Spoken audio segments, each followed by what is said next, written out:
بسم اللہ الرحمن الرحیم وارتفاع شان الکلام فی الحسن والقبول، یہ سے ہے نا، بے مطابقتہ للاعتبار المناسب وانحطاطہ بعدمہا۔ بلاغت فی الکلام کہتے ہیں کلام کا مقتضائے حال کے مطابق ہونا۔ اس کے بعد بتایا کہ مقتضا یہ مختلف ہوتا ہے، چونکہ حال اور مقام الگ الگ ہیں تو ان کے تقاضے بھی الگ الگ ہیں۔ تو کلام مقتضا حال کے مطابق ہو، یہی بلاغت ہے۔ تو کسی بھی کلام کی شان کی جو بلندی ہوتی ہے، عظیم الشان جو مانا جاتا ہے، تو وہ مقتضائے حال کی مطابقت کے اعتبار سے ہے۔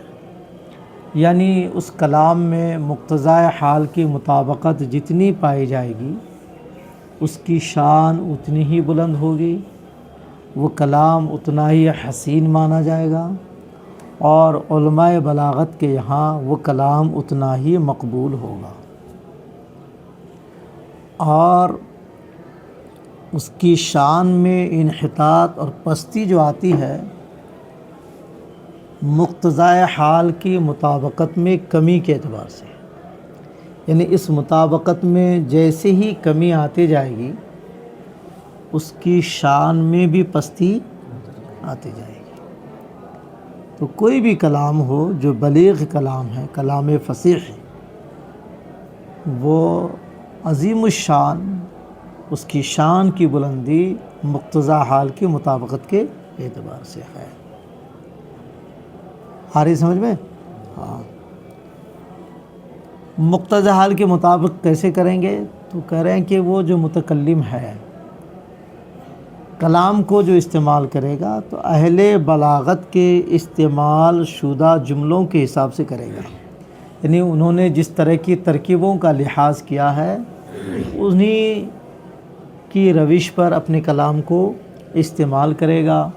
انہوں نے اپنے کلاموں میں حالات اور مقامات کے اعتبار سے جن جن خصوصیتوں کا اعتبار کیا ہے، یہ متکلم بھی اسی روش پہ چل کر انہی خصوصیتوں کا اعتبار کرے گا، تو وہ کلام مقتضی حال کے مطابق کہلائے گا اور اس کی شان بلند ہوگی۔ اور اگر اس سے پرواہ کیے بغیر ایسے ہی بولتا رہے گا، مطابقت ہے یا نہیں ہے، تو وہ کلام عظیم الشان نہیں کہلائے گا۔ دیکھو، وارتفاع شان الکلام فی الحسن والقبول، کلام کی شان کی بلندی حسن و قبول میں بے مطابقتہ للاعتبار المناسب، اعتبار مناسب کی مطابقت سے ہے، وانحطاطہ، اور شان کی پستی، یہ انحطاط و شان ہی، بے عدمہا، یعنی عدم مطابقت سے ہے۔ مطابقت ہوگی تو شان عظیم ہوگی، مطابقت نہیں ہوگی تو شان گھٹیے گی۔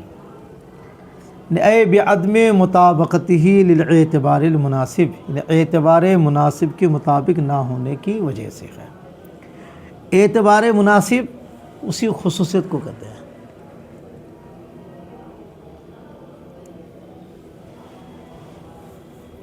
اعتبار مناسب سے مراد خصوصیت، مقتضا، سمجھ گئے؟ ہاں، یعنی جس خصوصیت کا متکلم اپنے کلام میں اعتبار کرتا ہے، جس خصوصیت کو متکلم اپنے کلام میں شامل کرتا ہے، سمجھ گئے؟ اسی خصوصیت کے جو مطابق ہوتے ہیں نا، ہاں، اس کے حساب سے کلام کی شان بلند ہوگی۔ تو کہہ رہے ہیں اعتبار مناسب سے مراد کیا ہے؟ والمراد بالاعتبار المناسب، اعتبار مناسب سے مراد الامر الذی اعتبرہ المتکلم مناسبا للمقام، یعنی وہ امر، وہ خصوصیت متکلم جس کو مقام کے مناسب ہونے کا اعتبار کیا ہے، وہ امر متکلم جس کو مقام کے مناسب ہونے کا اعتبار کیا ہے اپنی طبیعت کے اعتبار سے، اور بحسب تتبع خواص ترکیب البلغاء، یا اہل بلاغت کی ترکیبوں کی خصوصیت کو تلاش و جستجو کرنے کے اعتبار سے، یعنی اہل بلاغت کی ترکیبوں کو دیکھ کر انہوں نے جن جن خصوصیتوں کا اعتبار کیا ہے انہی خصوصیتوں کو یہ شامل کرے، یہ ہے اعتبار مناسب کی مطابقت، اور یہی انہی خصوصیتوں کو جو شامل کرتے ہیں انہی خصوصیتوں کو کہتے ہیں اعتبار مناسب۔ اس کی ایک مثال دے رہے ہیں کہ اعتبار مناسب اس کا مطلب کیا ہے؟ اعتبار مناسب کا مطلب کسی کی رعایت کرنا، اعتبار مناسب کی مطابقت کا مطلب کسی کی گھر بولتے ہیں تقول، جسے آپ کہیں گے اعتبرت الشیء، میں نے شے کا اعتبار کیا، کیا مطلب؟ اذا نظرت الیہ ورعیت حالہ، جب آپ اس کی طرف دیکھے اور اس کی حالت کی رعایت کرے، تو یہی ہے اعتبار کرنا، کسی کی حالت کی رعایت کرنا، یہ ہے اعتبار کرنا۔ اب یہاں جو بتایا کہ کلام کی شان کی بلندی، کلام سے کیا مراد ہے، حسن سے کیا مراد ہے، تو کہہ رہے ہیں کہ یہاں کلام سے مراد مطلق کلام نہیں ہے، بلکہ کلام سے مراد وہ کلام ہے جو فصیح ہو، کیا ہو، یعنی کلام تو آلریڈی فصیح رہتا ہے، اسی میں مقتضی حال کی مطابقت ہوتی ہے، تو پھر ایک درجہ بڑھ کے اس میں آگے بڑھ جاتا ہے اور وہ بلاغت کی منزل میں پہنچ جاتا ہے۔ سمجھ میں آ رہی ہے؟ تو کلام پہلے فصیح ہونا چاہیے، تو یہاں کلام سے مراد کلام فصیح ہے۔ اور حسن جو کہا گیا، حسن سے مراد حسن ذاتی، حسن ایک ذاتی حسن ہوتا ہے، ایک خارجی حسن ہوتا ہے۔ جیسے ایک انسان ہے پیدائشی طور پر خوبصورت ہے، یہ حسن ذاتی ہے، اور ایک انسان ہے کہ بہت زیادہ خوبصورت تو نہیں ہے وہ، لیکن وہ اپنا لباس اس طرح کا استعمال کرتا ہے کہ اس کی وجہ سے ان کی خوبصورتی بڑھ جاتی ہے۔ سمجھ گئے؟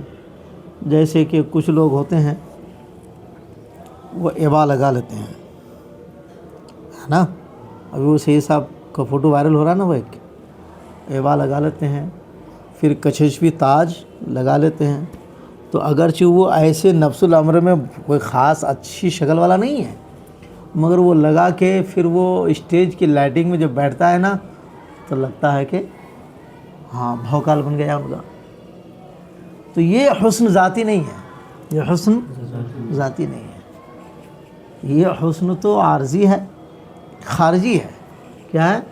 خارج سے آیا، وہ لباس کے ذریعے یہ حسن پیدا ہوا، اور ایک ہے ذاتی طور پر کہ پیدائشی طور پر بندہ اصل میں خوبصورت ہے۔ تو اسی طرح یہ کلام جو حسین حسن کہا گیا، حسن سے مراد ذاتی حسن جو داخلی ہو، خارجی نہ ہو۔ خارجی حسن وہ محسنات بدیعہ سے پیدا ہوتا ہے، کس سے پیدا ہوتا ہے؟ ہاں، تو یہ حسن سے مراد ذاتی، کلام سے مراد کلام فصیح۔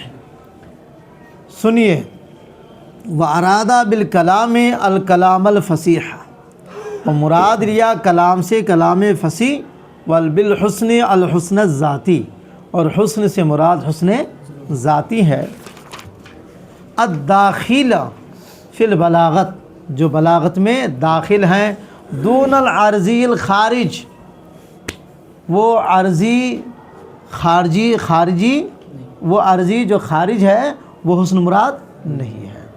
کیوں؟ اس لیے کہ یہ خارجی جو حسن ہے یہ بلاغت سے نہیں حاصل ہوتے، یہ محسنات بدیعہ سے، لحصولہ بالمحسنات البدیعہ، اس عارضی خارجی حسن کے محسنات بدیعہ سے حاصل ہونے کی وجہ سے۔ اب آگے سنو، کلام کی شان کی بلندی ہوتی ہے اعتبار مناسب کی مطابقت سے، ٹھیک ہے؟ اب یہاں یہ بتا رہے ہیں، ادھر گفتگو کیا پڑھے؟ مقتضی حال کیا پڑھا؟ بلاغت کس کو کہتے ہیں؟ بلاغت فی الکلام، کلام کا مقتضی حال کے مطابق ہونا۔ تو مقتضی حال اور اعتبار مناسب ان دونوں میں کچھ فرق ہے؟ تو کہا نہیں، دونوں ایک ہیں، دونوں وہاں مقتضی کہاں، یہاں اعتبار مناسب کر رہے ہیں۔ نہیں، ایک چیز کے دو نام ہو سکتے ہیں نا، کئی نام ہوتے ہیں، ہو سکتا ہے آپ ان لوگوں کے ڈبل نام ہو، کیا مقبول؟ ڈبل نام ہے نا؟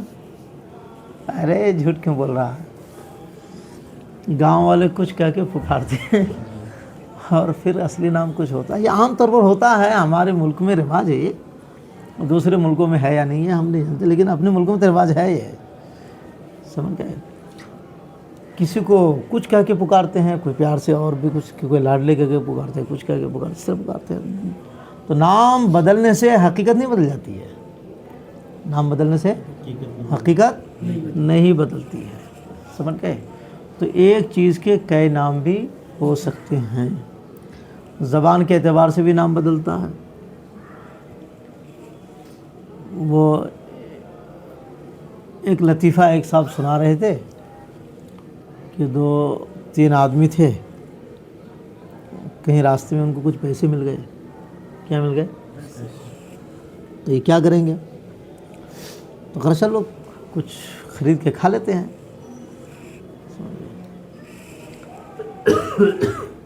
تو ایک صاحب کہنے لگا وہ گریپس لیتے ہیں۔ کیا لیتے ہیں؟ دوسرا کہ نہیں، گریپس مجھے پسند نہیں ہے، ہم عنب لیں گے۔ کیا لیں گے؟ وہ کہہ رہے نہیں، ہم کو عنب اور گریپس یہ سب کچھ بھی نہیں پسند ہے، مجھے انگور چاہیے۔ کیا چاہیے؟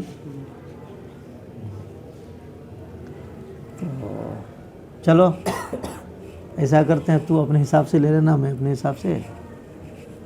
جب دکان میں پہنچے تو تینوں کی چوائس ایک تھی، تو چیز ایک، نام الگ الگ ہے۔ تو نام بدلنے سے حقیقت کا ٹھیک یہی ہے، یہاں ہے ایک، وہ اسی کو پہلے مقتضیٰ کہا گیا اور اسی کو یہاں اعتبار مناسب کہا جا رہا ہے۔ دونوں میں کوئی فرق نہیں ہے۔ اعتبار مناسب یہ مقتضیٰ حال ہی ہے، سمجھ رہے ہو؟ وہی کہہ رہے دیکھو، فمقتضى الحال هو الاعتبار المناسب، مقتضیٰ حال ہی وہ اعتبار مناسب ہے، الگ الگ نہیں ہے۔ تو مقتضیٰ حال ہی وہ اعتبار ہے جو حال اور مقام کے مناسب ہے۔ اب یہاں سے سوال پیدا ہوتا ہے، آپ یہ کیسے کہہ سکتے ہیں کہ مقتضیٰ حال اور اعتبار مناسب یہ دونوں ایک ہی چیز ہے؟ اس پر کیا دلیل ہے؟ اس پر کہ مقتضیٰ حال جو ادھر کہا ہے اور یہاں اعتبار مناسب کہہ رہا ہے، تو یہ اعتبار مناسب سے مراد وہی مقتضیٰ حال ہے۔ اس پر کیا دلیل ہے؟ جو میں سمجھا رہا ہوں اس کو دھیان سے سنو، سمجھ گئے؟ عبارت جو شارح نے لائے ہیں وہ تھوڑا سا گھما کے بیان کیا انہوں نے۔ کیا بیان کیا؟ ہاں، مقصد کسی مصنف کا کتاب کو مشکل کرنا نہیں رہتا ہے، وہ بات کو آسان کرنا چاہتے ہیں، سمجھ گئے؟ لیکن قدرتی طور پر وہ اس حساب سے بیان ہو جاتا ہے۔ خاص کر کے جب آدمی زیادہ قابل ہوتا ہے تو ان کی بات اور زیادہ مشکل ہو جاتی ہے۔ کیا ہو جاتی ہے؟ مشکل ہے۔ وہ اس کو تو آسان سمجھتے ہیں، وہ اس کو، لیکن ان کے پڑھنے والے کے لیے وہ پھر آسان نہیں ہوتا ہے۔ تو اسی بات کو انہوں نے یہ ثابت کیا اس عبارت سے، شرح سے، کہ مقتضیٰ حال اور اعتبار مناسب دونوں ایک ہی ہیں۔ اس پر دلیل دی انہوں نے۔ کیا دلیل دی؟ کہ دیکھیے، کلام کی شان بلند ہوتی ہے بلاغت سے۔ کس سے؟ بلاغت کہتے ہیں مقتضیٰ حال کی مطابقت کو۔ اس کا کیا مطلب ہوا؟ کہ کلام کی شان بلند ہوتی ہے مصنف کے حساب سے مقتضیٰ حال کی مطابقت سے، مقتضیٰ حال کی مطابقت سے، کیونکہ کلام کی شان بلاغت سے بلند ہوتی ہے، یعنی وہی کلام اچھا مانا جائے گا جس کے اندر بلاغت ہو۔ سمجھ میں آ رہی ہے؟ تو اس کا مطلب یہ ہوا کہ کلام کی شان بلند ہوگی بلاغت سے، اور بلاغت کہتے کس کو ہے؟ مقتضیٰ حال کی مطابقت کو۔ مطلب یہ بنانا کہ کلام کی شان بلند ہوگی مقتضیٰ حال کی مطابقت سے۔ تو ادھر یہ کہہ رہے ہیں ما قبل میں کہ کلام کی شان بلند ہوتی ہے مقتضیٰ حال کی مطابقت سے۔ اب یہاں کے کیا کہہ رہے ہیں؟ کہ کلام کی شان بلند ہوتی ہے اعتبار مناسب کی مطابقت سے۔ یہ کہہ رہے ہیں نا، کلام کی شان بلند ہوتی ہے اعتبار مناسب کی مطابقت سے۔ اب اگر دونوں الگ الگ ہو، دونوں، تو ایک جگہ کہہ رہے ہیں کہ مقتضیٰ حال کی مطابقت سے شان بلند ہوتی ہے، اب یہاں آ کے کہہ رہے ہیں وہ اعتبار مناسب کی مطابقت سے۔ دونوں اگر الگ الگ ہے اور حصر کے ساتھ کہہ رہے ہیں، کس کے ساتھ کہہ رہے ہیں؟ کہ اعتبار مناسب کی مطابقت ہی سے شان بلند ہوتی ہے، حصر کے ساتھ کہہ رہے ہیں۔ اور ما قبل میں کہہ رہے ہیں کہ مقتضی حال کی مطابقت سے بلند ہوتی ہے۔ تو اگر دونوں الگ الگ ہے تو وہ بات صحیح ہے یا یہ بات صحیح ہے؟ دونوں تو صحیح نہیں ہوگی۔ اگر مقتضی الگ ہو جائے، اعتبار مناسب الگ ہو جائے تو پھر ٹکراؤ نہیں ہو جائے گا۔ خود مصنف کے کلام میں تعارض لازم آئے گا۔ کیا لازم آئے گا؟ تو بیوقوف آدمی تھے تو تعارض والی بات کریں گے، یعنی چند سطر پہلے کچھ کہہ رہے ہیں اور چند سطر بعد اس کے خلاف بات کریں گے، ایسا ہوگا کیا؟ ایسا نہیں ہو سکتا۔ کوئی بیوقوف آدمی نہیں تھے، وہ وقت کے بڑے علامہ تھے۔ تو ایک جگہ جب وہ کہہ رہے ہیں کہ کلام کی شان بلند ہوتی ہے مقتضی حال کی مطابقت سے، اور یہاں وہ کہہ رہے ہیں کہ کلام کی شان بلند ہوتی ہے صرف اور صرف اعتبار مناسب کی مطابقت سے، تو دونوں کے درمیان تعارض تو ہے نہیں۔ اس کا مطلب یہ ہے کہ دونوں ایک ہی ہیں۔ اگر دونوں ایک نہیں مانیں گے تو مصنف کے کلام میں تعارض لازم آئے گا۔ کیا لازم آئے گا؟ اور تعارض ہو نہیں سکتا ہے کہ جان بوجھ کے مصنف ایسی غلطی کریں گے۔ اس لیے ماننا پڑے گا کہ اعتبار مناسب سے مراد وہی مقتضی حال ہی ہے۔ اعتبار مناسب کی مطابقت یہ مقتضی حال کی مطابقت ہی کا نام ہے، کوئی الگ چیز نہیں ہے۔ وہ یہ بتانا چاہتے ہیں، سمجھ گئے؟ اب دیکھو دھیان سے، اسی مفہوم کو انہوں نے بیان کیا تھوڑا سا دوسری انداز میں۔ دیکھو، یعنی اذا علما، یعنی جب معلوم ہو گیا، ما قبل میں ابھی اس عبارت میں کیا معلوم ہو رہا ہے کہ کلام کی شان بلند ہوتی ہے اعتبار مناسب کی مطابقت سے، اور پہلے یہ معلوم ہو چکا ہے کہ کلام کی شان بلند ہوتی ہے بلاغت سے، یعنی مقتضی حال کی مطابقت سے۔ اس لیے ماننا پڑے گا کہ دونوں سے مراد ایک ہی ہے۔ یعنی اذا علما، یعنی جب معلوم ہو گیا کہ ان لیسا ارتفاع شان الکلام الفصیح فی الحسن الذاتی الا بمطابقته للاعتبار المناسب، کہ کلام فصیح کی شان کی بلند نہیں ہوتی ہے حسن ذاتی میں مگر اعتبار مناسب کی مطابقت ہی سے۔ یعنی کلام فصیح کی شان بلند ہوتی ہے حسن ذاتی میں صرف اور صرف اعتبار مناسب کی مطابقت سے، علی ما تفیدہ اضافۃ المصدر، جیسا کہ یہ بات سمجھ میں آ رہی ہے مصدر کی اضافت سے۔ ارتفاع ہے نا، ارتفاع مصدر، اس کی اضافت شان کی طرف ہوئی ہے، اور اس سے حصر کا معنی حاصل ہو رہا ہے۔ ومعلوم، اور پہلے یہ معلوم ہوا ہے کیا کہ کلام کی شان بلند ہوتی ہے بلاغت سے، بلاغت مقتضی حال کی مطابقت کو کہتے ہیں۔ ومعلوم، اور پہلے یہ معلوم ہوا ہے کہ انہ انما یرتفع بالبلاغت التی ہی عبارۃ عن مطابقت الکلام الفصیح لمقتضی الحال، اور پہلے یہ معلوم ہو چکا ہے کہ کلام کی شان بلند ہوتی ہے اس بلاغت سے جو بلاغت سے مراد ہے کلام فصیح کا مقتضی حال کے مطابق ہونا، یا جو بلاغت نام ہے کلام فصیح کا مقتضی حال کے مطابق ہونا۔ تو ما قبل میں کہہ رہے ہیں کہ مقتضی حال کی مطابقت سے کلام فصیح بلند ہوتا ہے، اور یہاں کہہ رہے ہیں کہ اعتبار مناسب، تو اس کا مطلب دونوں ایک ہے۔ اگر دونوں ایک نہیں مانیں گے تو تعارض لازم آ جائے گا، اور تعارض تو ہو نہیں سکتا۔ تو فقط علما، لہٰذا یہ یقیناً معلوم ہو گیا کہ مراد اعتبار مناسب اور مقتضی حال سے ایک ہی ہے۔ اگر الگ الگ مانیں گے تو پھر تعارض ہو جائے گا، اور تعارض ہے نہیں۔ وَإِلَّا لَمَا صَدَقَ عَلَيْهِ، ورنہ پھر یہ صادق نہیں آئے گا کہ کلام کی شان بلند ہوتی ہے صرف اور صرف اعتبار مناسب کی مطابقت سے، اور وَلَا يَرْتَفُ إِلَّا بِالْمُطَابَقَةِ لِمُقْتَضِى الْحَالِ، اور کلام کی شان بلند ہوتی ہے صرف اور صرف مقتضی حال کی مطابقت سے۔ یہ دونوں بات کب صحیح ہوگی؟ جب دونوں سے مراد ایک لیں گے تبھی ہوگی۔ الگ الگ لیں گے تو پھر یہ دونوں باتیں صحیح نہیں ہو پائے گی، ٹکراؤ ہو جائے گا، اور ایک بات کو غلط کہنا پڑے گا اور ایک کو صحیح کہنا پڑے گا۔ تو کسی کو بلا وجہ آپ غلط کرا دیں گے کسی کی بات کو، یہ نہیں کر سکتے ہیں۔ اس لیے ماننا پڑے گا کہ اعتبار مناسب کوئی الگ چیز نہیں ہے، یہ مقتضی حال ہی ہے۔ فَلْيَتَأَمَّلْ، تو آپ غور کریں۔